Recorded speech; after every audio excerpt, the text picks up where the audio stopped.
नमस्कार, जय हिंद, जय भारत।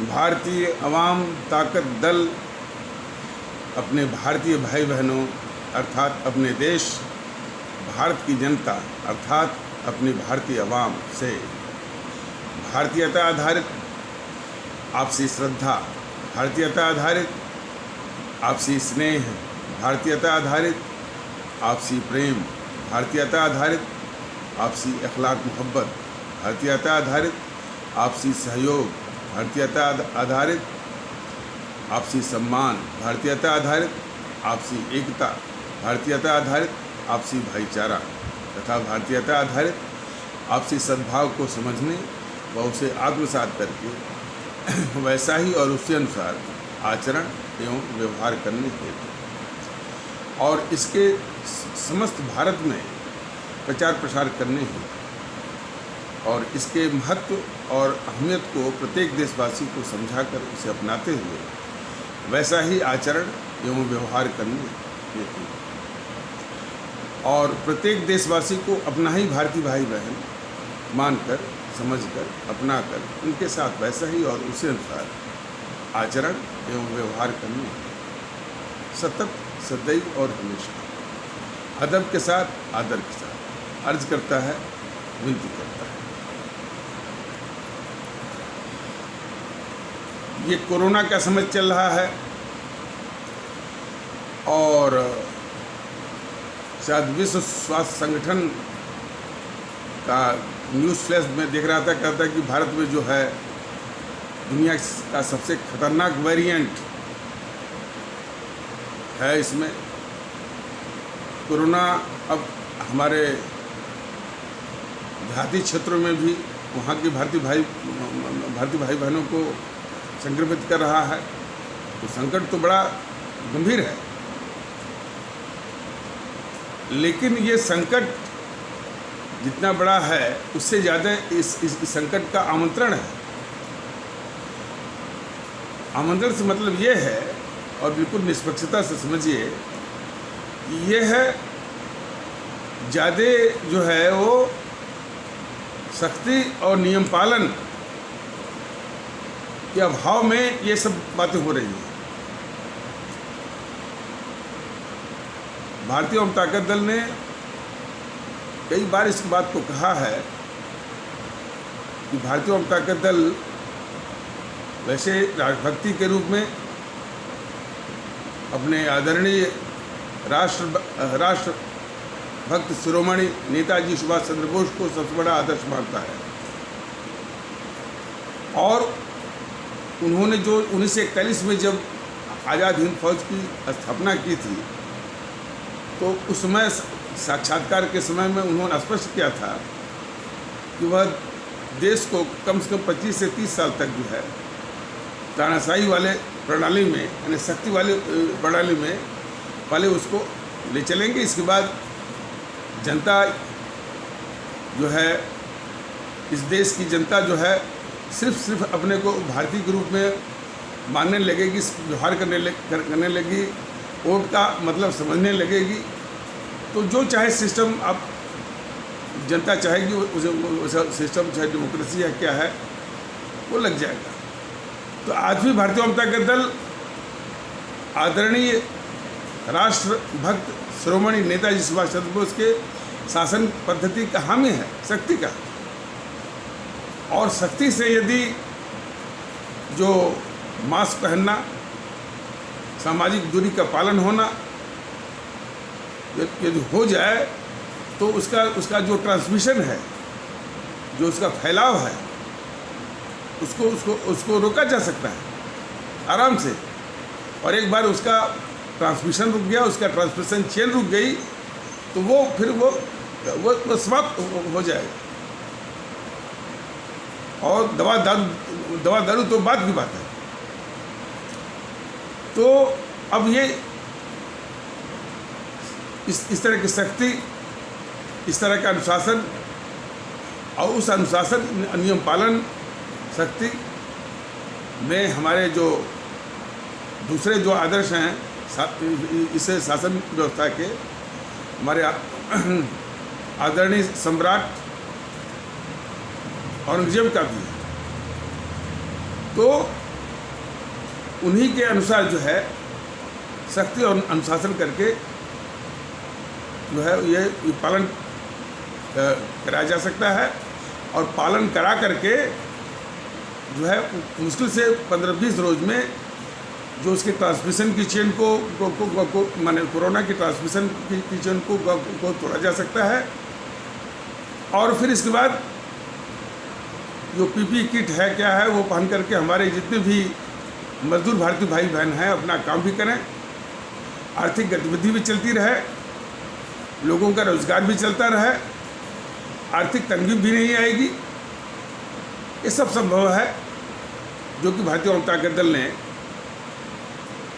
अपने आदरणीय राष्ट्रभक्त शिरोमणि नेताजी सुभाष चंद्र बोस के शासन पद्धति का जो सख्ती का और नियम पालन का जो शैली मॉडल बताया था उसको लागू करके भारतीय जनता दल बिल्कुल इसके पक्ष था। लेकिन ये सिर्फ लापरवाही करके जो है आज 1.5-2 साल से पूरा देश उसमें झोंका जा रहा है। एक तो ये पक्ष।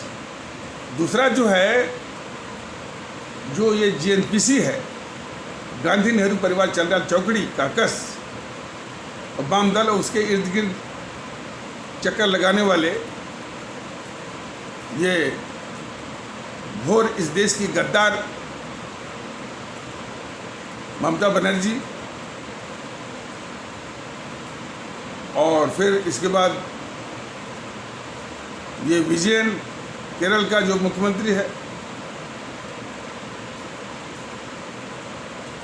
इसमें जो है इस आग में वो घी का काम कर रहा है।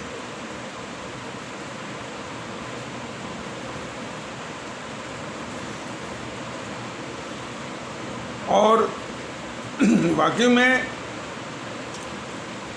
श्री मोदी जी जिन्होंने और जिनकी भारतीय जनता पार्टी ने राष्ट्रवाद के नाम पर वोट बटोरा 2 बार और लोकसभा में बहुमत लाए, सत्ता का सुख भोग रहे हैं, उस राष्ट्रवाद की असलियत ये है कि वोट तो ले लेंगे जनता से,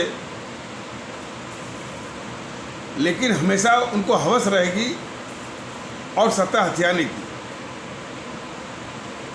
और वो भी हमारी आवाम की लाशों पर। ये मोदी जी को मालूम था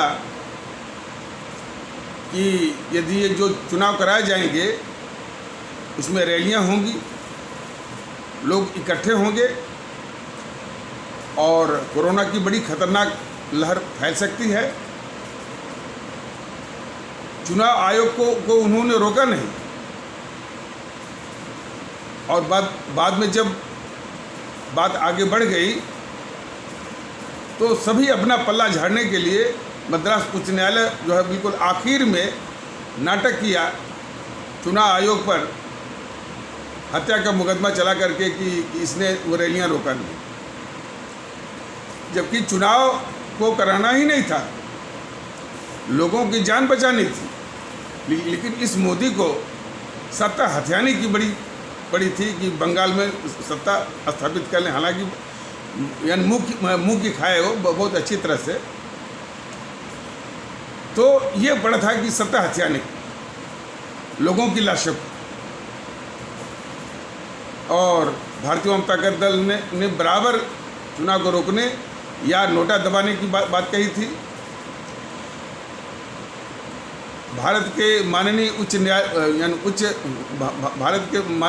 न्यायालयों से बराबर विनती करता रहा, माननीय सर्वोच्च न्यायालय से भी विनती करता रहा कि इस चुनावी प्रक्रिया को खारिज करिए, सरकारों को मजबूर करिए, उनको लगाइए, लोगों की जान बचाएं।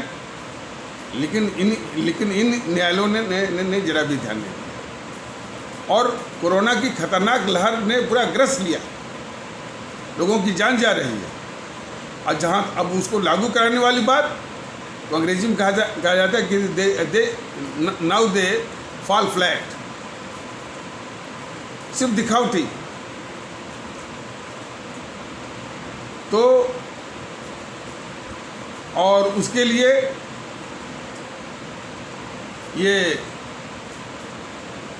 क्या नौटंकी चल रही है बीजेपी की ओर से, और उसका जो वो नड्डा है राष्ट्रीय अध्यक्ष, वो कह रहा है कि हमारे मोदी जी कोरोना से के संकट से लड़ रहे हैं, और कैसे लड़ रहे हैं जरा उसका नमूना जरा सुनिए। वो मुख्यमंत्रियों से बात कर रहे हैं, जब ये मुख्यमंत्री उस प्रधानमंत्री की कोई बात मानते ही नहीं हैं, और ये ममता बनर्जी उसकी एक बात मानने को तैयार नहीं है, उल्टे सारा आरोप मरती है कि वो केंद्र के ऊपर। केजरीवाल जो है एक बात मानता ही नहीं है, सिवाय जो है उसके सिवाय उसने जो अपने आदमियों को लगा रखा है कि संकट की घड़ी में जिसमें दिल्ली के लोगों की जान जा रही है, उसमें ऑक्सीजन की जमाखोरी, ऑक्सीजन की कालाबाजारी, और दवाओं की कालाबाजारी, दवाओं की जमाखोरी, बेड की और बेड की कालाबाजारी, चिकित्सीय सुविधाओं की कालाबाजारी इसमें लगा हुआ है, और उसके कई आदमी वो पकड़ाए भी हैं। तो ये केजरीवाल जैसा, और वो आवाम का दुश्मन भी है। तो जो कोई इसकी बात को सुनने को तैयार नहीं है, वो जो पंजाब का मुख्यमंत्री है कैप्टन अमरिंदर सिंह, उसका मंत्री जो है, उसके मंत्री के यहाँ से यानी लाखों रेमडेसिविर वो नहर में फेंके गए, वो पकड़े जाने के डर से। ये गहलोत राजस्थान का एक बार कह रहा है कि हम तो 7 करोड़ जो है राजस्थान के लोगों तक नहीं पहुंच सकते, इसलिए कोरोना से बचने की जिम्मेदारी आपकी है, आप देखिए, आप जानिए। एक बार वो कुछ कहने को था कि कोरोना से लड़ने के लिए मेरे पास फार्मूला है, और कहीं से वो कुछ लिख करके लाया था, वो पन्ना ही गायब हो गया, फिर कहा कि हम बाद में बताएंगे। तो इस तरह से जो लापरवाही कर रहे हैं, विजयन जो है वो चुनाव के पहले झूठ बोलता रहा कि और पूरा नाम कमाता रहा कि हम विश्व में सबसे कोरोना को नियंत्रित करने वाले राज्य बन गए हैं, और एक बैग जो है 60,000 80,000 केस उसके यहाँ से निकले। वही हाल स्टालिन का ही है, वही हाल जो है वो जो भूपेश बघेल का है, वही हाल जो है जो झारखंड का मुख्यमंत्री हेमंत सोरेन का है। तो ये बीजेपी और मोदी जी और नड्डा बताएं कि वो ऐसे मुख्यमंत्रियों से क्या बात कर रहे हैं मोदी जी, जो और उद्धव ठाकरे जो कि हमेशा वो झूठी बोलता है, पूरे महाराष्ट्र को कोरोना के खतरनाक लहर में जिसने झोंक दिया। तो ऐसे मुख्यमंत्रियों से ये क्या बात कर रहे हैं मोदी जी, जब इनकी बात को कोई मानने वाला ही नहीं है। और उल्टे ये जितने भी मुख्यमंत्री का नाम लिया गया, चाहे अमरिंदर सिंह हो, चाहे गहलोत हो, चाहे विजयन हो, चाहे ममता बनर्जी हो, चाहे बघेल हो, चाहे हेमंत सोरेन हो, चाहे उद्धव ठाकरे हो, ये सिर्फ अपने पक्ष में राजनीतिक माहौल बचाने के लिए, बनाने के लिए सिर्फ झूठी बातें और केंद्र पर जिम्मेदारी थोपने वाली हमेशा जो है वो रणनीति अपना रहे हैं। और इसी बीच में ये सुनने को आया कि ये केजरीवाल ने रात को शराब बेचने का हमने शराब की दुकान खोलने का आदेश दे दिया। तो सुनने में आया है कि शायद ये उच्च न्यायालय, दिल्ली उच्च न्यायालय ने पूछा कि कोरोना के समय में आपने ऐसा क्यों किया। तब वो कह रहा कि गलत टाइपिंग मिस्टेक हो गई। और दिल्ली हाई कोर्ट में जाके इसके वकील जो है वो रोना रोते हैं कि हम जो है कोरोना से इसलिए नहीं वो लड़ पा रहे हैं। एक तो क्या है कि इसके आदमी ऑक्सीजन वो कंसंट्रेटर हो, रेमडेसिविर हो, दवाइयाँ हो, बेड हो, अन्य चिकित्सीय सुविधा हो, ये अपने आदमियों से कालाबाजारी, मुनाफाखोरी करवा रहा है। और ऊपर से झूठ बोलते हुए ये दिल्ली उच्च न्यायालय में जाके कहलवा रहा है अपने वकीलों से कि चूंकि हम इसलिए नहीं कर पा रहे हैं कि वो जो मोदी सरकार ने जो संविधान में संशोधन करके कुछ इसका अधिकार कम कर दिया। तो सवाल इस बात का है कि जो कुछ करता ही नहीं है, जो बहाने बनाता है, सारे आरोप जो केंद्र पर गढ़ता है, यह जेपी नड्डा बताएं, बीजेपी वाले बताएं, मोदी जी खुद बताएं कि ऐसे मुख्यमंत्रियों से वो बात क्या कर रहे हैं। वो भी एक ये मोदी जी के लापरवाही का एक बहुत बड़ा नमूना है। और इस जनता के साथ धोखा है, जिस जनता ने कितने अरमानों के साथ, कितनी आशाओं के साथ मोदी को प्रधानमंत्री बनाया कि ऐसे समय में, ऐसे संकट के समय में मोदी जी उनकी रक्षा करेंगे। और ये मोदी जी सत्ता हथियाने के बाद जो है वो जनता को इन्हीं जो यानी अवाम विरोधी, जन विरोधी, भारत विरोधी ये जो GNPC गांधी नेहरू परिवार चंद्रा चौकड़ी काकस वाम दलों के, केजरीवाल जैसे लोगों के हवाले ये छोड़ देंगे, यानी मारने के लिए और उनको नोचने के लिए।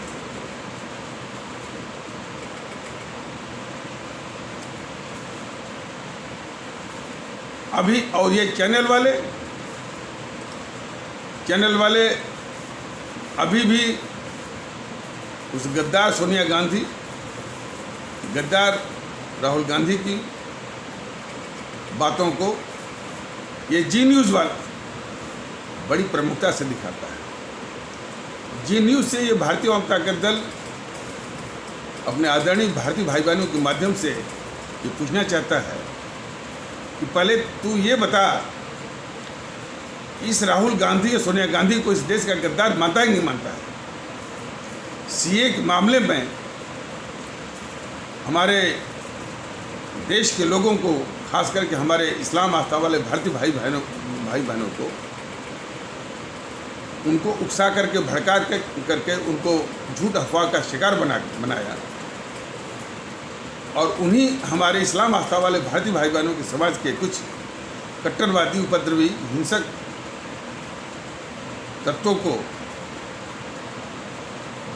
तत्व जो है, जो कि GNPC के भी एजेंट है, और फिर उसी GNPC का जो अवतार है, जो उससे भी अधिक खतरनाक वेरिएंट है, तो GNPC का सबसे खतरनाक, उससे भी ज़्यादा खतरनाक वेरिएंट है ये केजरीवाल। तो उसके एजेंट जो है हमारे इस्लाम आस्था वाले भारतीय भाई बहनों के समाज के वो कट्टरवादी तत्व और हिंसक तत्व हैं। तो उन्हीं कट्टरवादी और हिंसक तत्वों के द्वारा ये जो GNPC का जो खतरनाक वेरिएंट है, केजरीवाल ने अपने ताहिर हुसैन और अमानतुल्लाह से हिंसा करवाया। तो ये जी न्यूज़ वाला, अच्छा, और पैसा खा करके जी न्यूज़ वाला जो है केजरीवाल की बात को, गद्दार केजरीवाल की बात को, गद्दार राहुल गांधी की बात को, गद्दार जो है वो सोनिया गांधी की बात को बड़ी प्रमुखता से दिखा रहा है। तो ये इस गद्दार जी न्यूज़ से भारतीय जनता दल अपने आदरणीय भारतीय भाई बहन के माध्यम से पूछना चाहता है कि पहले तू ये बता कि ये राहुल गांधी गद्दार है कि नहीं है, सोनिया गांधी गद्दार है कि नहीं, जिसने वो हिंसा को फैलवाया और हमारे देश में कितने लोगों की जानें गई। शहीन बाग में हमारी माताएं और बहनें के दिमाग में जहर भर करके महीनों जो है वो वहाँ पर बैठी रही। उनको और उन्हीं के कंधों पर जो है वो बंदूक चलाया देश के खिलाफ। तो ये गद्दार नहीं है। तो जी न्यूज़ वाला सोनिया गांधी, कल भी दिख रहा कि सोनिया गांधी ने चिट्ठी लिखी। तो जब ये जी न्यूज़ वाले इन गद्दारों को गद्दार मानेंगे ही नहीं हैं, तो जनता में इसका असर जाएगा कैसे? वही हाल जो है वो इंडिया टीवी का भी है, रिपब्लिक भारत का भी है, और बाकी तो जो है वो इस सरकार पर ही सारा आरोप लगा करके जीएनपीसी के ही जो गद्दार इस देश की सबसे बड़ी अभिशाप है, गांधी नेहरू परिवार चांदा चौकड़ी कागज, उसी के पक्ष में माहौल बनाने की कोशिश कर रहे हैं। बस जो है आरोप ये हाल है। जैसे ये एनडीटीवी, लेकिन जिन इस मीडिया जो मीडिया जो इस देश का दुश्मन बना हुआ है और जिसके विषय में भारतीय जनता दल बता भी रहा है अपने आदरणीय भारतीय भाई बहनों को, सिर्फ इतना ही कह देने से यानी काम खत्म हो गया। यह हमारे भारतीय समाज विरोधी मीडिया किसके संरक्षण में अपनी गतिविधि चला रहा है? मोदी जी के ना। मोदी जी इस देश विरोधी मीडिया को पाल रहे हैं, इनकी गतिविधियों को पाल रहे हैं। ये देखिए, ये राष्ट्रवादी मोदी जी और बीजेपी वालों को देश के लोग देख लें कि ये कैसे राष्ट्रवादी हैं। ये रवीश कुमार अभी भी जहर उगलता है, लेकिन यदि सिर्फ रवीश कुमार पर ही गुस्सा किया जाए तो उसे क्या फ़ायदा?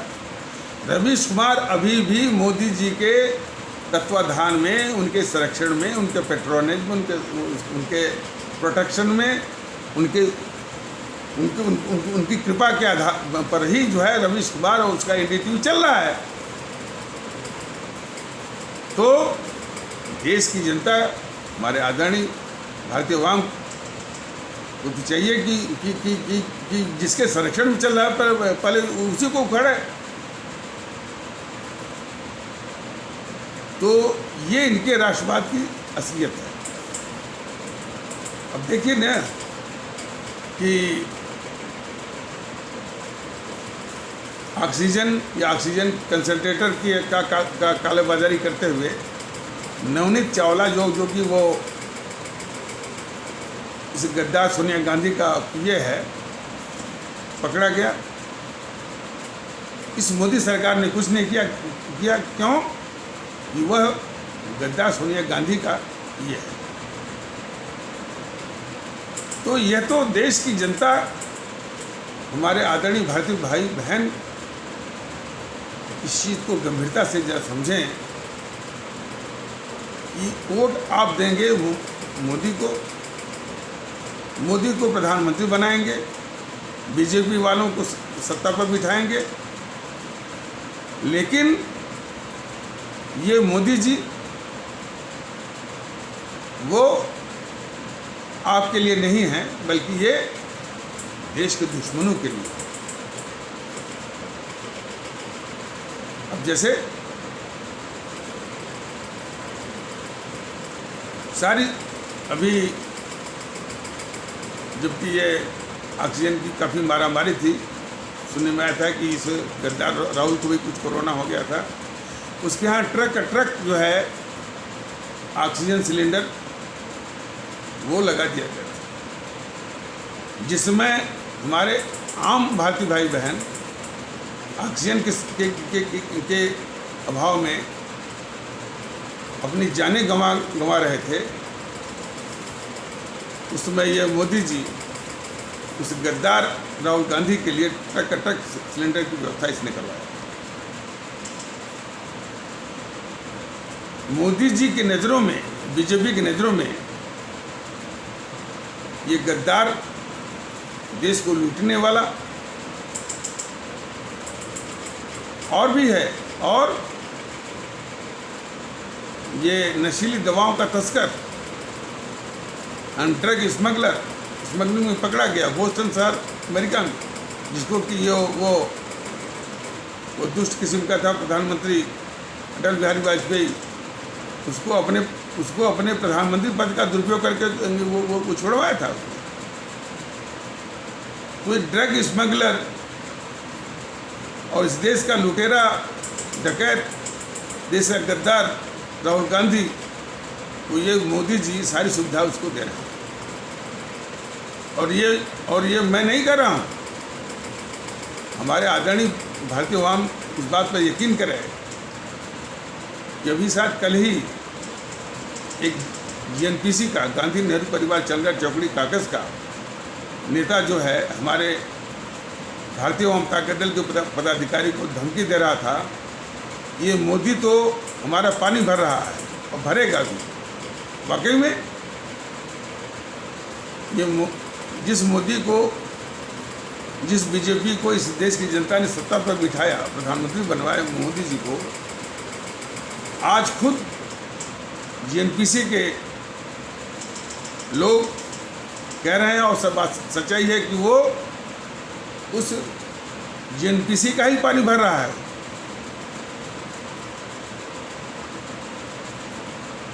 तो ये विडंबना, ये दुख रहा है कि देश की जनता ने प्रधानमंत्री बनाया कि ये कोरोना जैसी महामारी से मेरी रक्षा करेगा। इन जो है देश के दुश्मन भेड़ियों से आवाम को ये बचाएगा। लेकिन जब भी कोई संकट आया है, CA के मामले में हो, कृषि कानून के मामले में, जब वो किसान आंदोलन के नाम पर जो देश में हिंसा, अस्थिरता फैलाने की साजिश हो, बराबर हमारे आम भारतीय भाई बहन शिकार हुए हैं, सैकड़ों हजारों की संख्या में मारे गए हैं, और किसान आंदोलन से एक खतरनाक लहर भी फैली है, जिससे फिर हमारे ये खतरनाक वेरिएंट इसका कोरोना का फैला और आज जान वो ले रहा है। पूरा इन देश के दुश्मन भेड़ियों के हवाले मोदी जी की हुई है। और एक बात और ये फैलाए हुए हैं कि कांग्रेस तो हार गई। क्या दिखा रहे हैं? क्या कांग्रेस पश्चिम बंगाल में एक सीट नहीं पाई, और वहाँ असम में उसकी सीटें घट गई, केरल में घट गई, पुदुचेरी में घट गई, और तमिलनाडु में घट गई। इस पर जो है वो इस तरह का माहौल सब बना रहे। और उस GNPC के कुछ चमचे या नेता भारतीय जनता दल के पास भी आते हैं, सिर्फ धमकी कि भाई कि इन्होंने बहुत नुकसान करा दिया और हम तो बर्बाद हो गए। पहला पक्ष तो ये है कि जीएनपीसी के कुछ वोट कम हुए हैं और ये माहौल बना रहे हैं कि जीएनपीसी कम हो गई है। अरे भाई, जो जीएनपीसी इस देश के लिए इतना खतरनाक है, ये जो कोरोना का जो खतरनाक वेरिएंट चला है भारत में, उससे लाखों गुना खतरनाक ये वेरिएंट है ये जीएनपीसी। तो उसका एक भी वायरस यदि इस भारत में है, भारत खतरे के बाहर नहीं है। तो ये कहना कि जीएनपीसी कमज़ोर हो गई है, ये अपने आप में जीएनपीसी को बचाने का बहुत बड़ा षड्यंत्र है। और बीजेपी वाले बस इसी में है कि भाई कि ये कांग्रेस कमज़ोर हो गई। कांग्रेस कमज़ोर का सवाल है, उसका नहीं है। एक भी वायरस है इस देश के लिए खतरा है और इसको ये बीजेपी वाले तो नहीं, कि बीजेपी वाले तो इस जीएनपीसी को बचाने में लगे, तो वो तो कह नहीं सकते। लेकिन हमारे आदरणीय भारतीय अवाम इस बात को समझे और उतना ही खतरनाक वेरिएंट जो है ये वामपंथी है और उतना ही खतरनाक जो है ये ममता बनर्जी है। ममता बनर्जी सरेआम चुनाव के दौरान कह रही है कि हम पश्चिम बंगाल से सभी हिंदी भाषियों को निकालेंगे, बताइए, और मुख्यमंत्री बन रही है। और उसके जीतने पर सबसे पहले बधाई जो है ये गद्दार मोदी ने दिया, जो प्रधानमंत्री है, जो इस देश को विखंडित करने वाली बात कहा जिसने कि हम हिंदी भाषियों को पश्चिम बंगाल से निकाल बाहर करेंगे, उसको और जिसने धांधली के बल पर, गुंडागर्दी और दबंगई और हिंसा के बल पर जिसने चुनाव जीता, उसको बधाई दिया इस गद्दार मोदी ने, उसको ममता बनर्जी को। सच्चाई तो यही है ना। कई फ़ोन भी आते हैं वहाँ से, पश्चिम बंगाल से। पश्चिम बंगाल के भारतीय भाई बहन, भारतीय जनता पार्टी के पदाधिकारी को बताते हैं कि इसके आदमी सीआरपीएफ के रहते हुए, सबके रहते हुए उन जो है वोटिंग मशीनों में जाकर के दबाते रहे। तो मालूम है धांधली के आधार पर। लेकिन धांधली के आधार पर तो माने ठीक है, उसके 213 सीटें आई, लेकिन अभी भी कुछ लोग तो इसे ममता बनर्जी की मान लीजिए वो धांधली नहीं करती और हिंसा, गुंडागर्दी और इसके द्वारा नहीं करती, तो 213 के स्थान पर 100 तो आती है ना। तो 100 सीट मिलना, उसको तो एक सीट मिलना भी इस देश के लिए कलंक है। जो कहता है कि हम यानी मैं इस पश्चिम बंगाल से, पश्चिम बंगाल उसके बाप का है। पश्चिम बंगाल पूरे जितने हमारे भारतीय भाई बहन हैं 135 करोड़, वो सबका पश्चिम बंगाल है। और पश्चिम बंगाल में रहने वाले सभी भारतीय भाई बहनों का पूरा भारत है।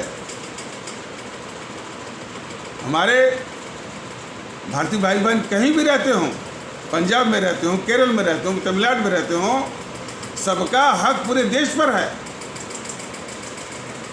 तो ये ममता बनर्जी के बाप का नहीं है, उसको इस देश से बाहर निकाल देना चाहिए। लेकिन ये मोदी सबसे पहले उसको बधाई दे रहा है। राजनाथ उसको बधाई दे रहा है। ये क्या रक्षा करेंगे कोरोना से या किसी से अपने अवाम की? ये तो इन्हीं भेड़ियों के हवाले कर रहे हैं सब। चुनाव खत्म होते ही जो जो जो हिंसा इसने फैलाई और इसके गुंडे जो है उन भारतीय भाई बहनों के ऊपर आक्रमण करने लगे, हिंसा करने लगे, महिलाओं पर अमानुषिक, जिसे आप लोग बलात्कार कहते हैं, वो करने लगे। ये झूठ बोलती रही और आज भी झूठ बोल रही है कि सब कुछ सामान्य है। बीजेपी वाले भी उसी का समर्थन करते हुए अपने राज्यपाल कौन है वो जगदीप धनखड़, उसे कलवाने की सब कुछ ठीक हो गया। और एक बात और कि सुनने में आया कि ये बीजेपी जो है अपने 75 विधायकों के लिए जो है कोई विशेष सुरक्षा व्यवस्था की बात कर रहा है। अब सवाल ये है कि जनता, हमारे आदरणीय भारतीय भाई बहन, हमारे आदरणीय भारतीय अवाम इनको एमएलए बनाएगी, इनको एमपी बनाएगी, इनको प्राइम मिनिस्टर बनाएगी। और ये सुरक्षा किसको देंगे? अपने एमएलए को। और जनता को टीएमसी के भेड़ियों के हवाले छोड़ देंगे। ये बीजेपी का राष्ट्रवाद है। इसको हमारे आदरणीय भारतीय अवाम, आदरणीय भारतीय भाई बहन देखें, ये सुरक्षा किसको देंगे? अपने एमएलए को। और हमारे जो साधारण भारतीय भाई बहन हैं उनको टीएमसी के गुंडों के हवाले छोड़ देंगे। टीएमसी के जो उपद्रवी हैं, जो हिंसक तत्व हैं, उनके हवाले छोड़ देंगे। और कौन? जिन्होंने बीजेपी के एमएलए को चुनकर उनको एमएलए बनाया और उसी हमारे आदरणीय भारतीय भाई बहन ने इसको प्राइम मिनिस्टर बनाया। ये इनका राष्ट्रवाद है। हमारे भारतीय भाई बहन जरा से देखें। एक बात हमारे आदरणीय भारतीय भाई बहन जरा गौर करें कि 2-2.5 साल से ये भारतीय जनता दल अभी यूट्यूब के माध्यम से लोगों में भारतीयता आधारित एकता के लिए लोगों को जागृत कर रहा है। वो यही कह रहा है कि आपके भारतीयकरण की आवश्यकता नहीं है। हालांकि ये कुछ आरएसएस वाले कहते हैं कि मुसलमानों को भारतीयकरण करना चाहिए। भारतीय जनता दल कहता है कि बारे किसी के मुसलमान के किसी को भारतीयकरण करने की जरूरत नहीं है जी। भारतीयकरण करना भी है तो सबसे पहले आरएसएस का भारतीयकरण करने की जरूरत है, जो कि अपने को भारतीय मानता ही नहीं है, अपने को हिंदू हिंदू हिंदू हिंदू। भारतीयकरण करने की जरूरत है तो सिर्फ आरएसएस को। तो भारतीय अवाम ताकत दल कहता है कि भाई आप भारतीय हैं, लेकिन दुखड़ा इस बात का है कि आप भारतीय की तरह जो है इसका एहसास, इसको महसूस नहीं करते। वैसे आचरण व्यवहार का भाव। हालांकि अब कुछ जागृति हो रही है, बहुत खुशी की बात है। काफ़ी लोग कहते हैं कि हमको किसी और नाम से मत पुकारिए, हम सिर्फ भारतीय हैं। अब वो जागृति जो है बड़े पैमाने पर होना चाहिए और वो विज्ञापन में नहीं, प्रचार में नहीं कि हम भारतीय कुछ नहीं है। हम अपने आचरण व्यवहार से दिखाएं कि हमारे सभी 135 करोड़ लोग अपने ही भारतीय भाई बहन हैं। और इस भारतीयता के व्यवहार में भेदभाव, फर्क, ये सबसे बड़ा शत्रु है। मान लीजिए हम भारतीयता की बात करें या उसका व्यवहार की बात करें और दिमाग में आ गया ये तो मुसलमान है, उसी वक्त पूरी की पूरी अवधारणा भारतीयता की वो वहीं पर शून्य हो गई, गिर गई।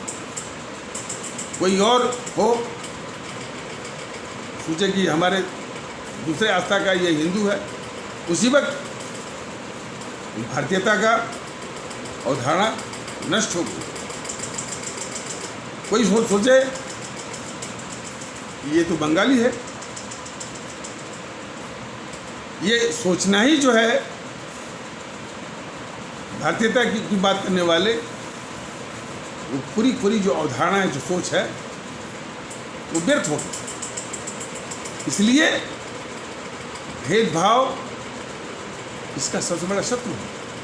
सभी लोग, इस देश के सभी लोग अपने ही भारतीय भाई बहन हैं, ये उसी रूप में समझना और व्यवहार करना। और वो भी ये Bangla pride, Maratha pride, Telugu pride, Kannada pride, Tamil pride, Malayali pride, Gujarat गर्वी, एक बिहारी 100 पर भारी, ये सारी जो है जहर बोने वाली जो अवधारणाएं हैं, इनको हमेशा हमेशा के लिए त्यागना पड़ेगा। तो ये कहा जा रहा है कि दो ढाई साल से जो भारतीय जनता दल लोगों में भारतीयता का भारतीयता के आचरण के लिए और भारतीय एकता के लिए ये प्रयास कर रहा है भारतीय जनता दल। ये बीजेपी के जितने सिखाए पढ़ाए छुट भैये आते हैं, एक बार भी वो देश की बात नहीं करते हैं, हमारे आदरणीय भारतीय आवाम की बात नहीं करते हैं। और वही हाल ये भी भाई अच्छा बात नहीं करते हैं, सिर्फ कहते हैं मेरे मोदी जी का बहुत नुकसान हो गया।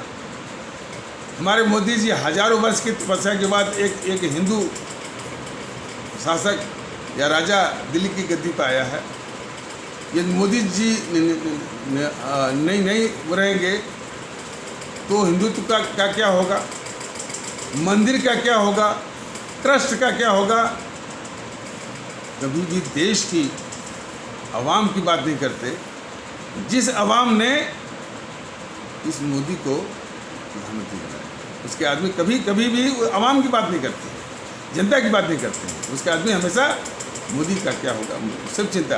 अब मोदी भी पाखंड से कहते हैं कि व्यक्ति से बड़ा दल से बड़ा देश, सब झूठा है। जिस प्रकार वो इसका राष्ट्रवाद झूठा है, उसकी हर बात झूठी, हर बात झूठी।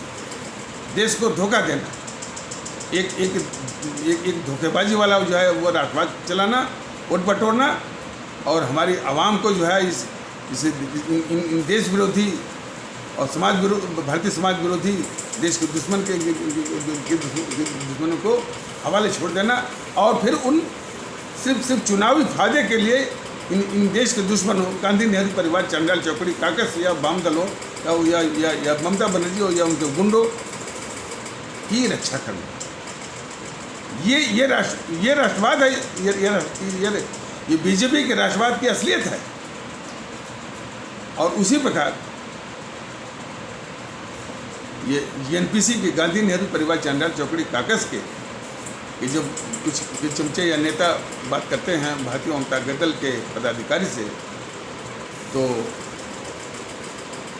वो कभी भी देश की बात नहीं करते हैं, कभी आवाम की बात नहीं करते हैं, बस कहते हैं मेरा बहुत नुकसान है, बस है। तो सवाल इस बात का है कि जो हमेशा अपनी ही चिंता करता है, अपने सत्ता की चिंता करता है, कभी भी वो इस देश के आवाम की बात तक नहीं करता है, देश की बात तक नहीं करता है, वह इस देश को क्या दे सकता है।